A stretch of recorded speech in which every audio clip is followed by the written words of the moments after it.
Ndugu zangu wana diaspora, ninawasalimu kwa jina la Jamhuri ya Muungano wa Tanzania. Ninapenda kuwafahamisha kwamba tarehe 6 Aprili mwaka 2025 tutakuwa na mkutano wa diaspora utakaofanyika hapa London kuanzia saa 8 mchana katika ukumbi wa chuo kikuu cha SOAS. Kwenye mkutano huo kutakuwa na matukio mbalimbali ikiwemo wasilisho la mada kutoka kwa wadau ambao wapo Tanzania na watakuja hapa London mahususi kwa ajili ya kukutana nanyi.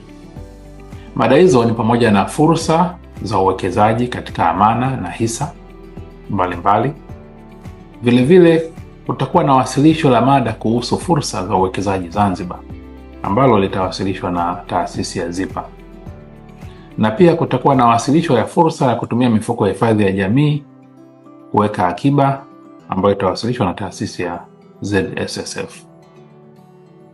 Pamoja na hayo, pia kutakuwa na wasilisho la fursa za kuwekeza kwenye makazi ya ujenzi wa nyumba ambalo litawasilishwa na taasisi ya Zanzibar Housing Corporation.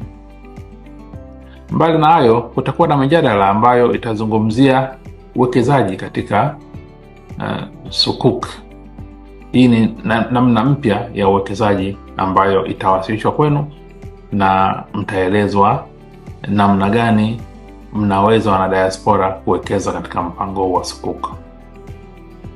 Ndugu zangu wana diaspora, mbali na wasilisho ya mada hizo, tutapata fursa hadimu ya kukutana na Rais wa Zanzibar na Mwenyekiti wa Baraza la Mapinduzi, Mheshimiwa Dr.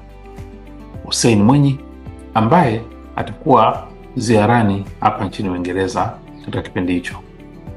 Tunamshukuru Mheshimiwa Rais ameridhia kukutana nanyi wana diaspora katika siku hiyo. Nitoe rai kwa wana diaspora wote, wale ambao wangependa kushiriki basi wajiandikishe kwenye link ambayo ubalozi umeitoa. Lakini pia wale ambao hawataweza kuja London wanaweza pia kushiriki katika mkutano huu kwa sababu utakuwa live stream kuanzia saa 8 mchana.